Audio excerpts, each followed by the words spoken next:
Appropriately, I'm wearing sunglasses. You won't see me cry on the outside. Clowns cry on the inside as their life burns down around them.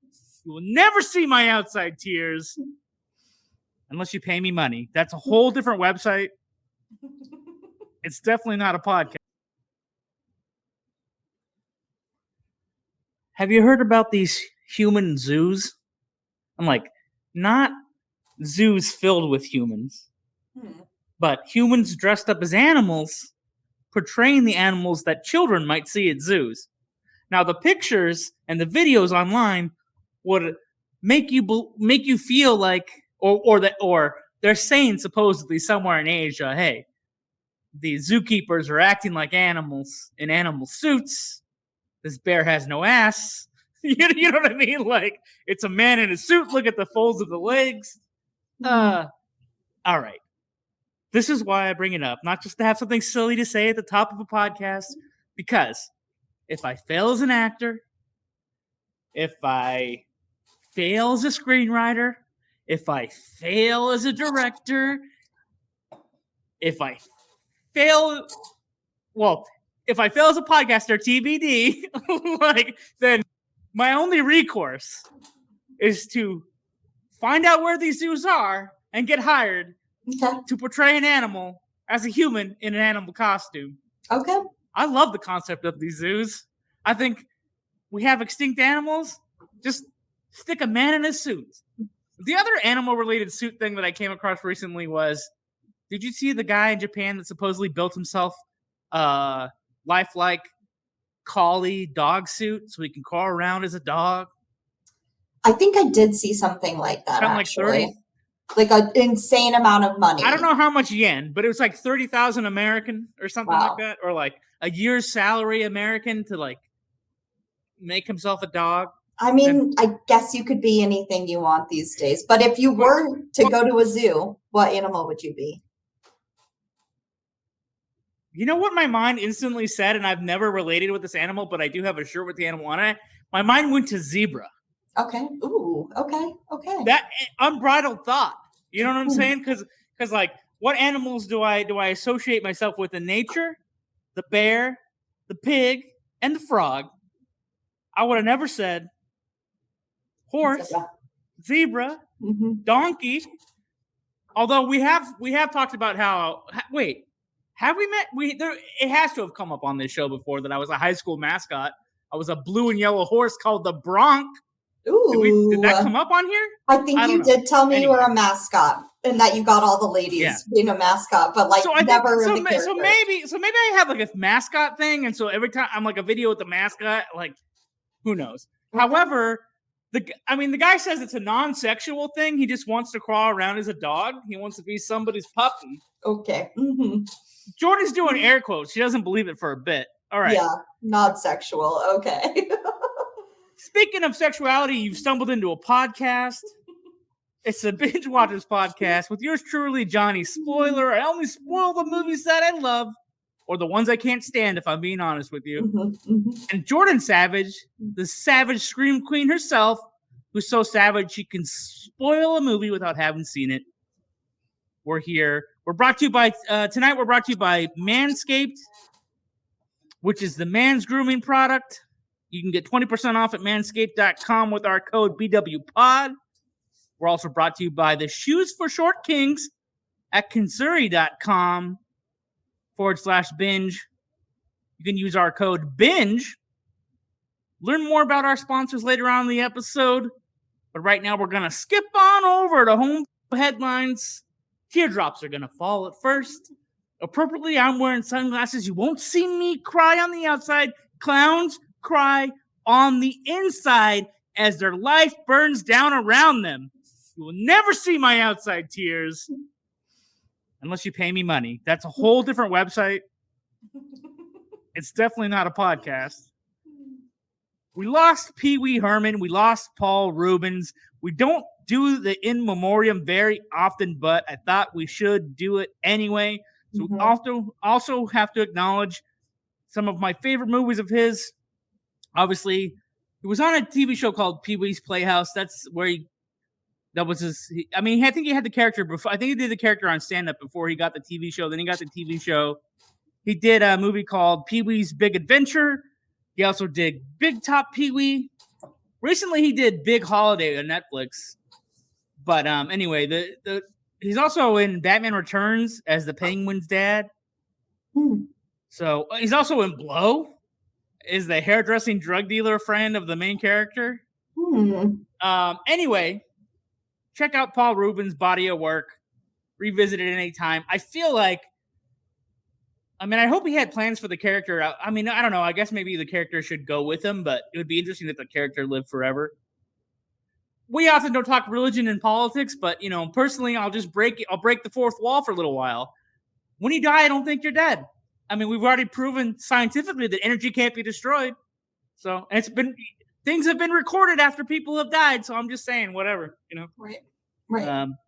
And then Jordan lost one of her faves. And this is a young actor too. This is kind of sad. Like at 25, you're still screwing up your life. I think, that's not much living. No. Angus Cloud. Angus Cloud. Yeah. He's on that show, Euphoria as Fez, which is like a really big part and role in the actual show. Like Rue, who is played by Zendaya, is like her addictions like completely revolved around him. But also he's like one of the best dudes for her in the show. So super, super sad. And way too young. 25 is... Yeah, that's harsh. Yeah, not a lot of living. It's like the kid from the Grown Ups movies. There was a kid who was like a Nickelodeon Disney actor. I don't remember his name, but cut short again. You know what I mean? Mm-hmm. But I think he had like a seizure disorder or whatever, so which is close to home. One of my kids has a seizure disorder, and like it's in the family. You know what I mean? So that's a pretty serious thing. I digress. Oh, I was gonna so we don't do the in memoriam because we don't want to bring the vibe down. We try to make people feel better with the show. So I just thought it got so morbid that like every week here recently, right? You know what I mean? At least in the last year or so, we've been reporting on so many celebrity deaths. So I was like, we're just gonna cut that seg, right? But Treat Williams also passed away, and so if I'm talking about Pee Wee Herman and Jordan's Angus, that's his name, right? Angus, yeah. Then I also have to mention Treat Williams, who's a classic actor.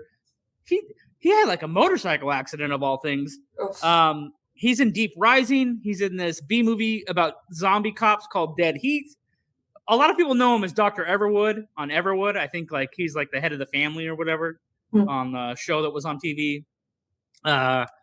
Man, he goes all the way back to a musical called Hair. I think he's the dude in Hair. Yeah, he's been around the block for sure and has a great career also. So anyway, I feel like because I opened the can of worms to talk about it, I had to include him. And now we're just playing theme song, and everybody can reflect on who they miss. Crack open a cold box of wine or pour something cold on ice because it's the Binge-Watchers podcast.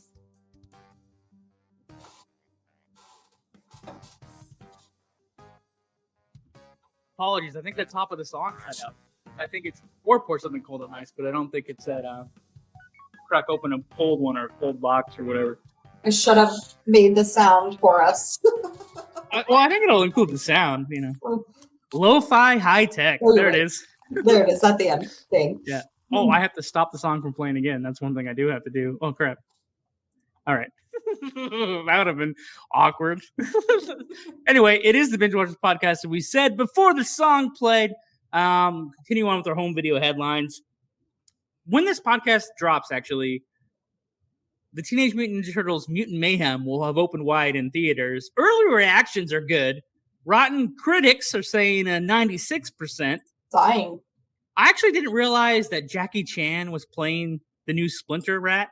Ooh. He's like their master, Master Splinter.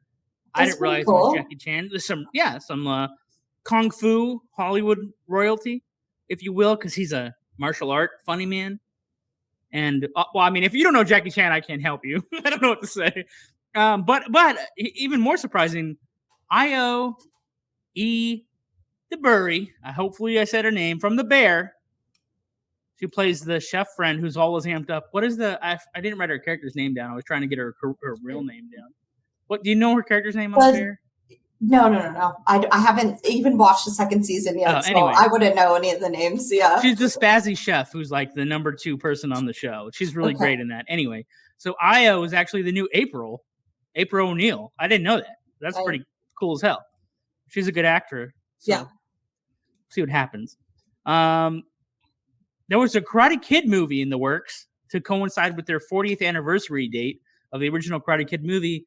And I'm thinking to myself now, why? We've got like 5 or 6 seasons of Cobra Kai, or we've had like 4, maybe 5, and the next one's like in limbo because of things going on in the background. But I'm like, that's the natural succession of it became a show.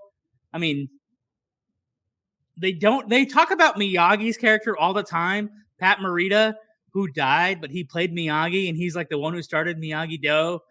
And he's the one that taught Daniel-san freaking karate in the first movie, right? So that's all I remember. Well, I mean, they haven't. I don't think they brought Hilary Swank's character from Karate Kid 4 or the next Karate Kid into Cobra Kai. They were also talking about bringing the Karate Kid from the Jackie Chan Karate Kid into their Cobra Kai world. Like they all exist theoretically in the same universe, which I guess they technically could. Because there's no continuity. Like he's not Jackie Chan's character in Karate Kid with one of the Will Smith kids. I don't know. Will Smith's son is the Karate Kid in that, but they're actually in China, and he's not Miyagi. He's like a different character. So theoretically, those characters could show up in Cobra Kai as well, right? Because they brought everybody back from the first 3 movies, like all the girlfriends, the boyfriends, the different conflicts, the different karate masters came back, and the villains. What is my point? My point is we don't need the movie. Another you know one? What I mean? We have the show. Yeah, it's like too much Karate Kid at some point. Yeah, just give me a Venn diagram because I'm already like. And so it's one of the shows. Cobra Kai is one of the shows in hold up from the big strike. That's the big beef going on between the studios and the actors and the writers and the Teamsters or whatever. But then I discovered. Like I was reading articles about the ongoing struggles, and then like there's interim agreements. There's still almost like 50 movies that are going to come out with big A-listers. And so now it's like the people on strike have to decide if they're going to work on those movies or not. Right. Or be on strike with the actors who can't afford to be on strike but are stuck being on strike. I'll point this out. Like for a little while, like I was SAG eligible and a working writer and actor. I wasn't making any money. I still haven't made any money. And the whole thing is like, you can't afford to. Most union members cannot afford to be on strike. They've already been on strike for like months. Like they're like out of house and home. You know what I mean? Like. Right. And again, trying not to veer into religion or politics. However, you can see how it's affecting people. Right. But some A-listers like Viola Davis stopped the production she was on that was going to move forward, and Brad Pitt also walked away from a movie that was. Like put forth on the interim agreement, but it is kind of like a catch-22, or it's kind of like, are you on strike or not? Like, it's really weird, right? It's like we agree that these other big movies that we can all make money on have to go forward, but then also the audience is in a weird place because it's like, do you go to the movies because the movies are made and you think you're supporting the cast and crew and the filmmakers who made the movie? Or is it getting sucked up by the studio? I mean, like, okay. God, it's going to get too political because, like, the studios need the cast and the crew and the filmmakers, and the filmmakers need the studios. Like, it's a system that can only sustain itself with everybody working together, not fighting, Right. There's a reason for it.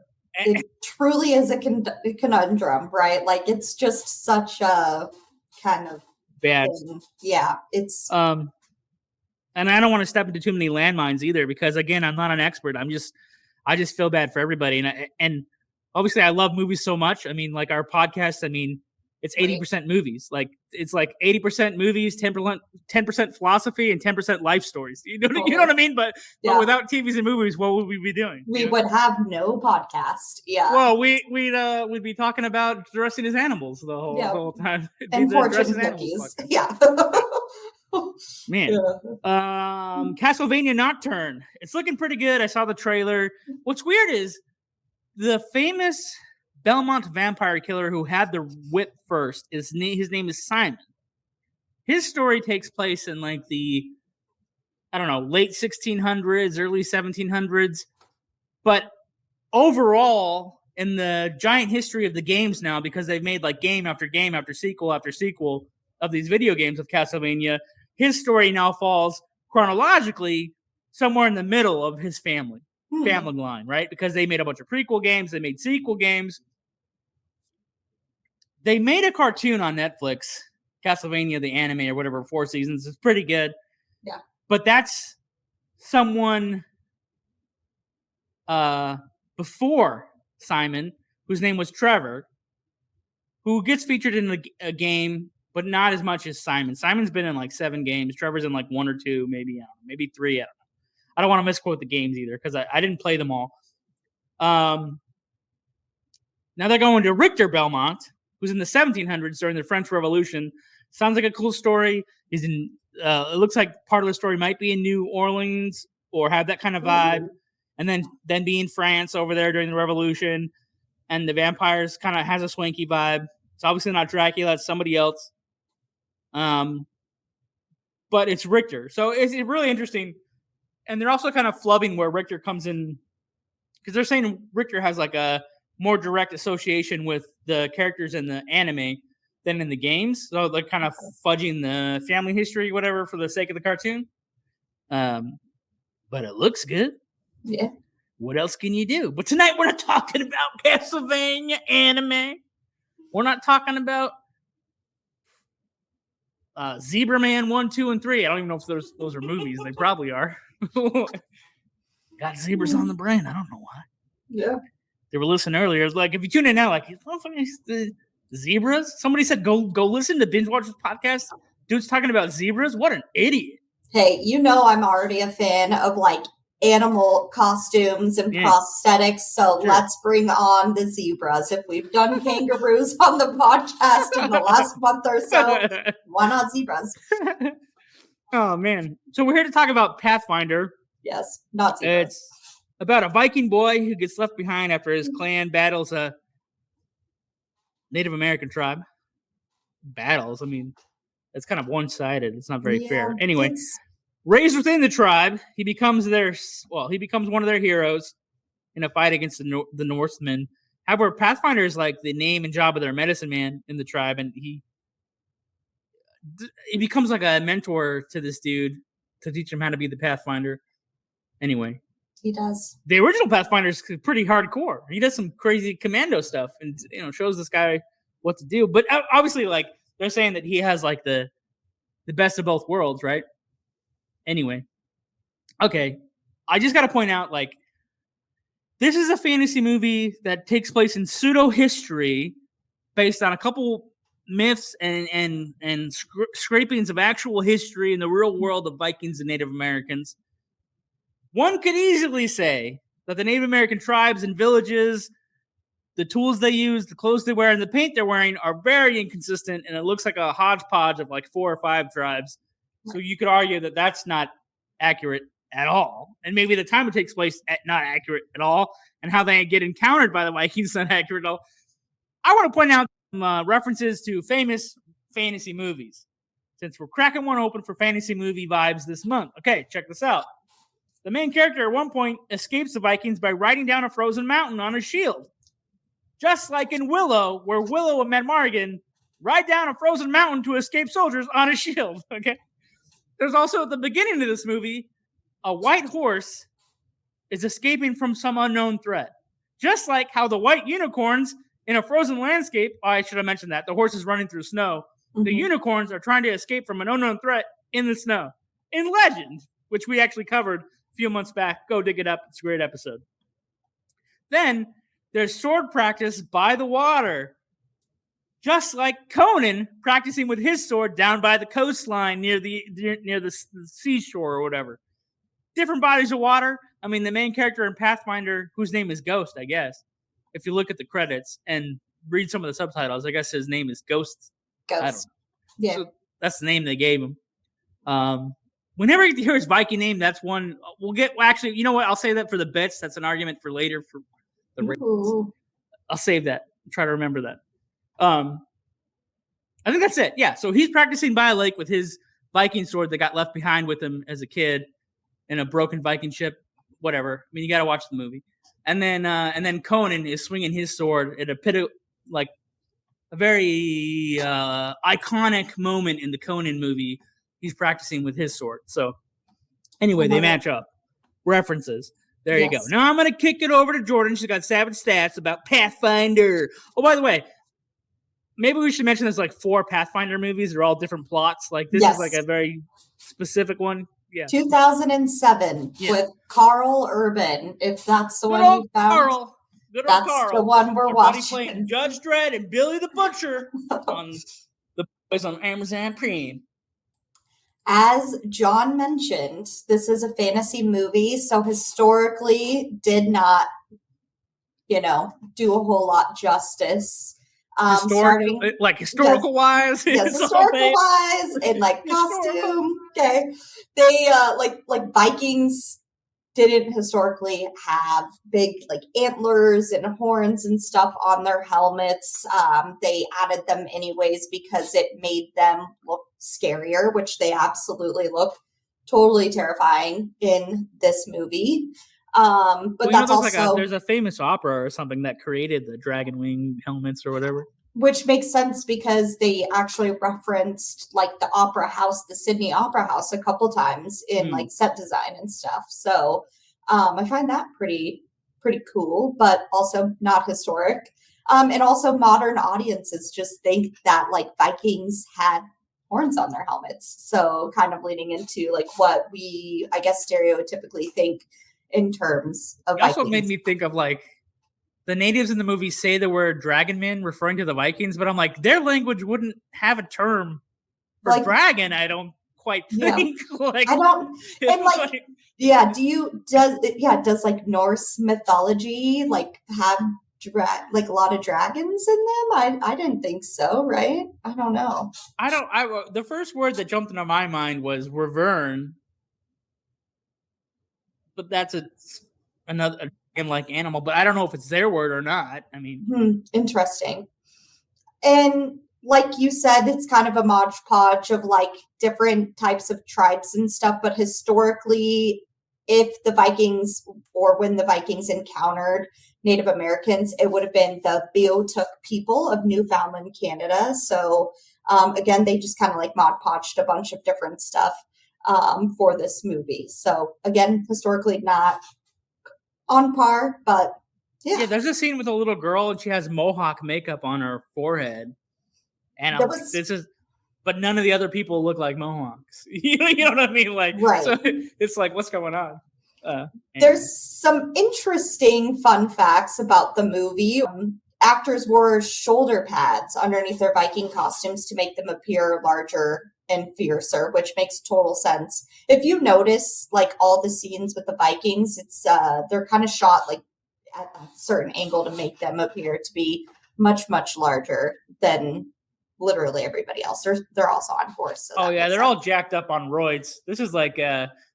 I mean, the tone of the movie is exaggeration. It's definitely like it's very fantastic or comic booky, very action movie-y. It's like everything's like accelerated to like 11.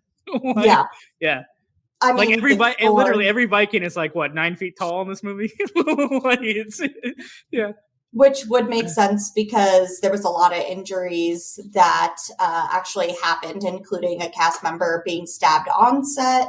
13 crew members were actually injured during the filming as well. And Carl Urban was constantly injured due to the weather conditions. Oh, it's definitely a wild movie. You could see the stunts would get people hurt because it's not to use coin your name, but it's pretty savage. It really is. And they're like, it makes sense with Carl Urban because he's literally wearing minimal clothing during the entire film. So, dang. Yeah. All right. So we'll be right back after these messages with the favorite bits.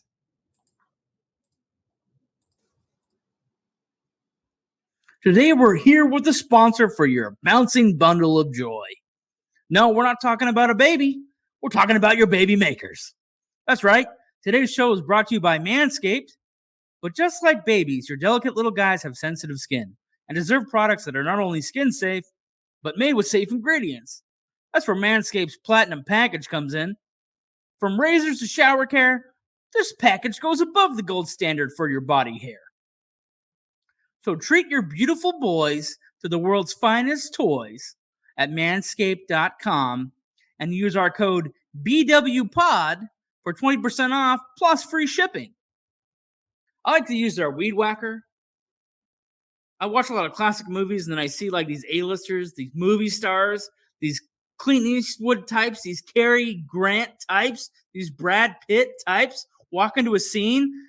They got nose hair, they got ear hair. Nobody stopped them before the camera started rolling. Give me a break. Not the director, not the cameraman, not the makeup person. That would freak me out. I'm self-conscious and insecure about this stuff. I have the weed whacker. It's one of my favorite toys for Manscaped.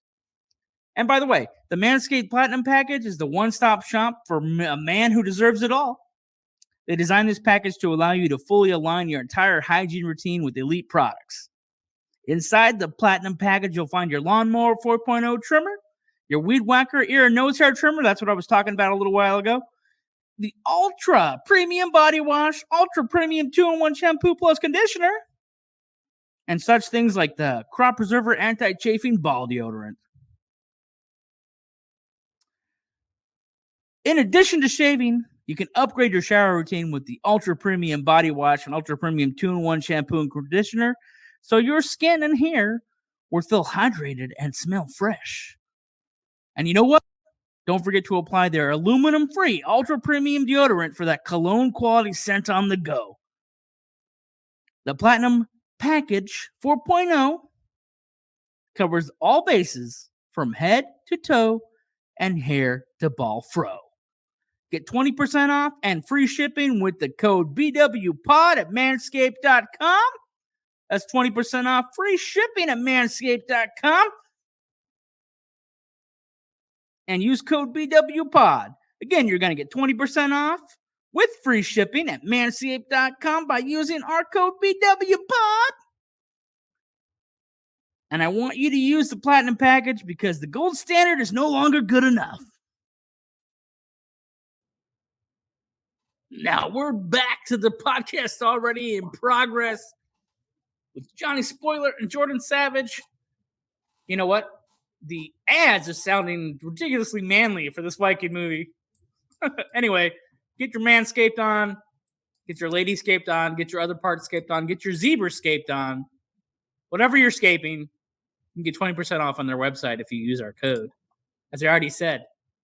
And whatever. Now we're back. It's favorite bits time, everybody, which is probably one of the best things about the show. I don't know. I mean, it has to be, right? You're talking about your favorite bits, the bits. To kick it off, I would say, I mean, the sled scene's pretty cool. When you just kind of see him preparing for it, like running with the shield to just like coast down the mountain. Is it less cool after I said they stole it from Willow? Mm-hmm. Or is it just as good? Because you're like, oh, no, they're acknowledging it. It's like totally just as cool. Because I feel like if I think really hard and I don't know the movie, I swear I can see like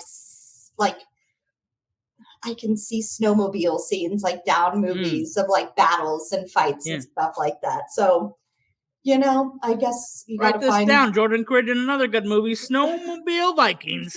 Yeah, why not, right? But I would say probably my favorite one is between Pathfinder 3000. Check it out. Pathfinder 3000. It's a sequel, but it's in the future for some reason. Right. The Vikings like kind of get propelled into the future and they're like battling with swords on snowmobiles. Yeah. Why? Yes. This is Mad Max, but it's frozen. I can see it. Patented, trademark, copyrighted. You can't. You heard it here. Yeah. I heard it here first. It would be between Ghost and like the lead Viking when they're like on the side of the mountain and they're kind of tethered together like around the tree. I wrote down favorite bit, killing your enemies with an avalanche. I mean, that's pretty cool. But even like leading up to it while like the Vikings trying to like stab his way up, like he's literally just took the knife from his comrade, I don't know, just like slices his mouth open, and then he's like, oh yeah, he had no intention of pulling him up the mountainside. He's just like, I need your knife. Just rips the knife out of his mouth and stabs his way essentially into the mountain all the way up. And as he's going up, Ghost is going down, and then they're just kind of like beating the heck out of each other to try to survive. There was one part that kind of bummed me out. It's a not so favorite bit. Can I? Yeah, I mean that's what the favorite bits are all about. Either they're your favorite bits or they're not. It made me so mad when Ghost had this like great trap set for the Vikings, and the like tribe comes to essentially rescue the Pathfinder's daughter because she obviously snuck away to like help fight with Ghost, and Ghost like has it laid, and his two buddies from the tribe are with him. He's got, the Pathfinder's daughter and then the more silent, tribesmen, I guess. And then the rest of the tribe comes and they just like jump and they kind of like prematurely start to attack. Interesting theme in the movie. Like none of the traps quite worked, right? Because then he tries the frozen lake and he falls on himself and has to be rescued by the people he's trying to annihilate. But he didn't want to do the lake, so he was kind of forced to. But it's like, it kind of makes sense because his tribe doesn't accept him as one of their own, right? And so they're just kind of like rush into war when he like has his trap laid out. And then it made me really sad because they obviously fell into the pit. And then the Vikings were able to like obviously slaughter tons more people. So that kind of made me super bummed. I was like, spoiler alert, there's a giant avalanche. There is. Half the Vikings fall down a mountain, but he sets them up for it. However, him finally recognizing who he is and like accepting who he is and then like shouting to make the avalanche happen, really cool. Yeah. The fact that the final villain comes back like 3 or 4 times, like the villains always come back at least one more to do the final fight, but then it was like boss fight plus boss fight plus boss fight. That was a little too much. Like I thought like the avalanche should have killed him because the cheering was He-Man. It was over the top, but it worked, and that should have ended the guy, not come back another sword fight. Right. Anyway. Yeah, for sure. I mean, you're like, okay, come on. Like, always, there could always be like a good ending. And then for some reason, it seems like it's got to top it one more time. But yeah, it was good. I mean, there was a lot of action in this movie. Yeah. Yeah. Lots of gore. They definitely did that part right, for sure. Lots of gore. The Pathfinder's daughter, who becomes, spoiler alert, becomes Ghost Bride for 5 minutes as a half Viking child, is played by Moon Bloodgood, who is actually in. What is she in? She's been in a few things. She was in one of the Terminator movies, I think. The one we actually happened to mention last week, I think. I think she plays the lead, like one of the main female leads in the Terminator Salvation. I think she's in that movie. Interesting. I like her. Yeah, she's pretty good. I want to see her in a lot more movies. And then I should have written it down. I know this actor's name, and it's slipping my mind. The guy who plays the main Viking. Is it Clancy Brown? Yes, Clancy Brown. Thank you. This is like one of his last physical roles. I mean, he's a big dude. He's a tall dude, but obviously he's aging out of like doing all his own stunts. But he goes back to like the Highlander, playing an immortal called the Kurgan, who also had crazy armor and was like an immortal medieval warrior. He's the villain in that movie. He's also the main prison guard in Shawshank Redemption. He does a ton of voices in cartoons. He's also in a short Starship Trooper, which I just watched. Was he one of the true? Oh, he's the drill sergeant or whatever who teaches them at the school. Yeah, who teaches the troopers. I mean, he's a long career, 30 or 40 years by now. Anyway, so it's cool to see him in this. My favorite bit, Jordan said it. I love the avalanche to get rid of your enemies. We're in ratings now. This is a little weaker for me. This is like my second or third time watching the movie. It doesn't get stronger as you watch it again. It actually gets a little bit weaker each time that you watch it, to be honest. Anyway, what's your... Oh, on this show, we say binge now. You got to watch it now. Binge later. Get to it eventually, but not to the top of your list. And binge never means don't ever watch it. You can't get your 2 hours back. You're like, wasted my life. Where are you at with this one? It was a binge now for me. It was fast, lots of gore. Like, that was probably the thing that like kept me going through it, was like that there's a lot of, Oh, which version did you watch? R or the unrated? I can't remember. Maybe it was R. I was going to say, if you love that juice, there is an unrated version. Yeah. However, all the torture is amplified, which I can't stand. So that's why I prefer the regular theatrical cut. Yeah, because I feel like those scenes are enhanced, or Yeah. Well, and I did see that there's like 8 minutes that was cut from the original film with like lots of scenes that were removed. But yeah, I mean, I guess the version that I watched was like just the right amount. Maybe it wasn't like too much to overstep that boundary. So I should double check to see what rating I watched. But yeah, it was action packed and, wasn't a waste of time. So I guess it was a binge now. Yeah. It wasn't a waste of time. Jordan likes it more than I did. Yeah. Did you do 23andMe? Do you got the Viking blood? Are you a Viking? I mean, the name says maybe. it, but who knows? Yeah, maybe it's possible. Yeah. Let's see. Where are we? Oh, my ratings. I think it's just because we've done so many, and it's like we've done so many fantasy movies that we got to get refreshed. We're at the end of the road here. We got to change it up. I'm ready to move on to talk a different genre. However, I stuck it out because I felt like this was a good one to watch. She liked it. It fits the list. Folks, if you're looking for one more thing to watch, go watch Pathfinder. Okay. How many native stories do we get? Not many. So if you watched Prey, the Predator movie. That was dope. If you're watching the Reservations TV show and you want something else, Pathfinder's good.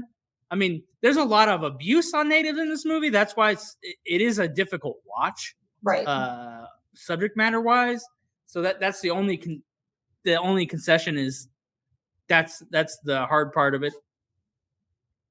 Also, you could argue an Anglo-Saxon white hero might be a problem, even though he's raised by natives. I mean, but there's a lot of there's some Westerns, obviously where it's like adopted into tribes and learned the tribal ways and is a better human because of it, or becomes a human being.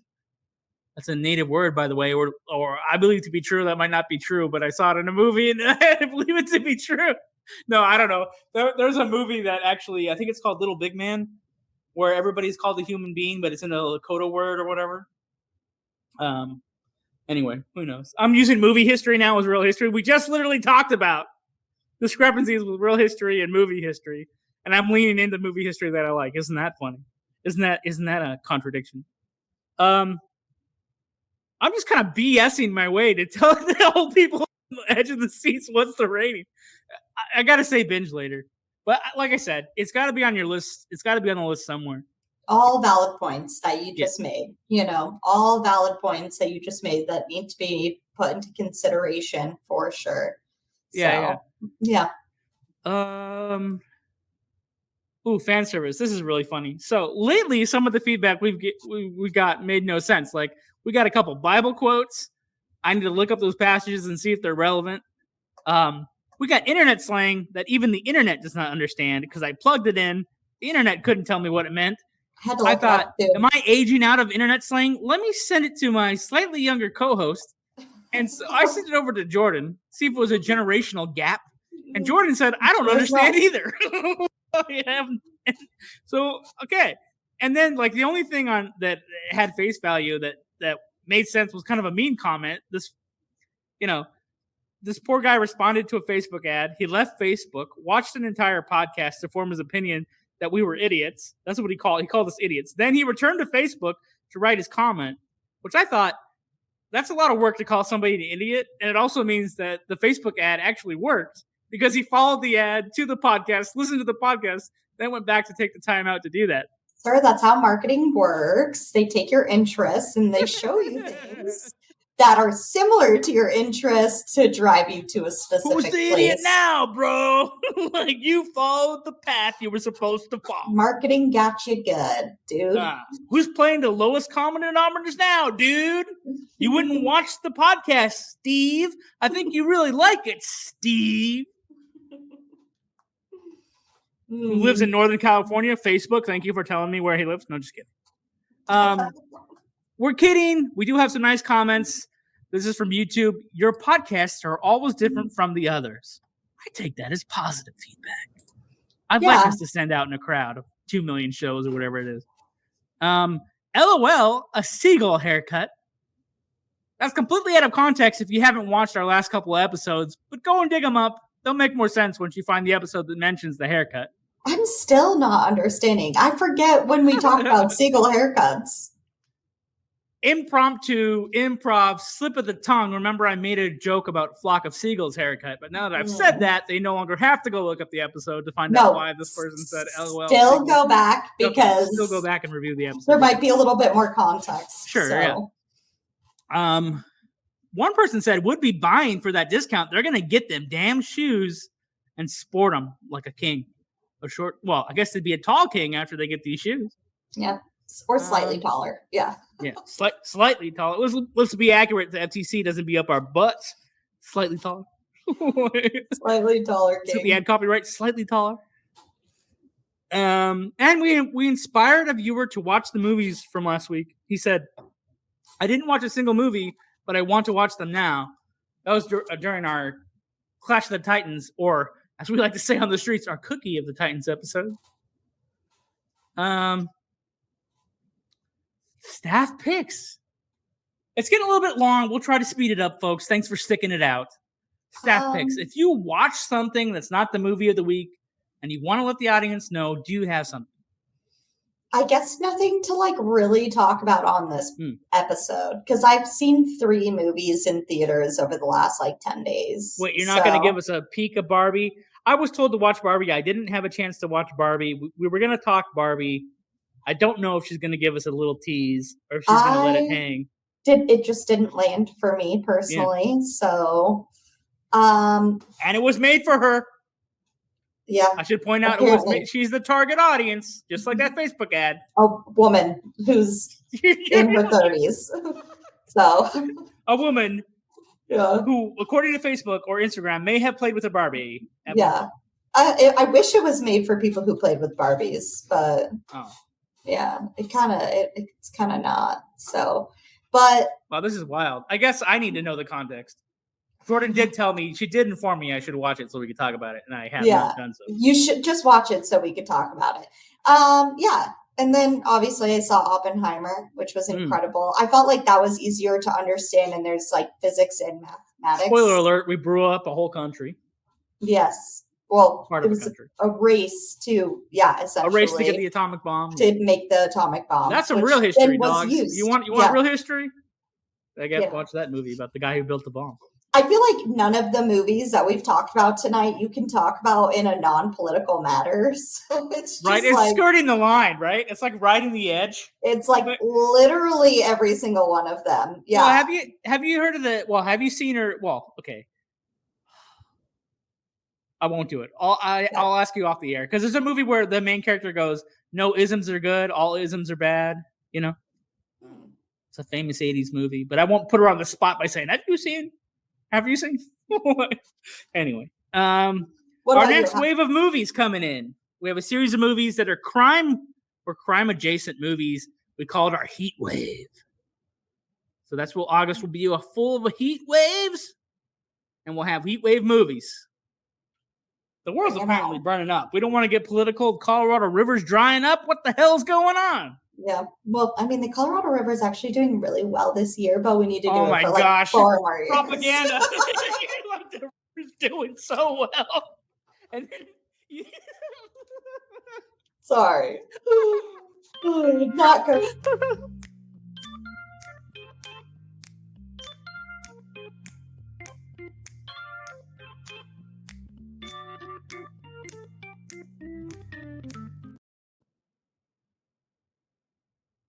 I can hear you.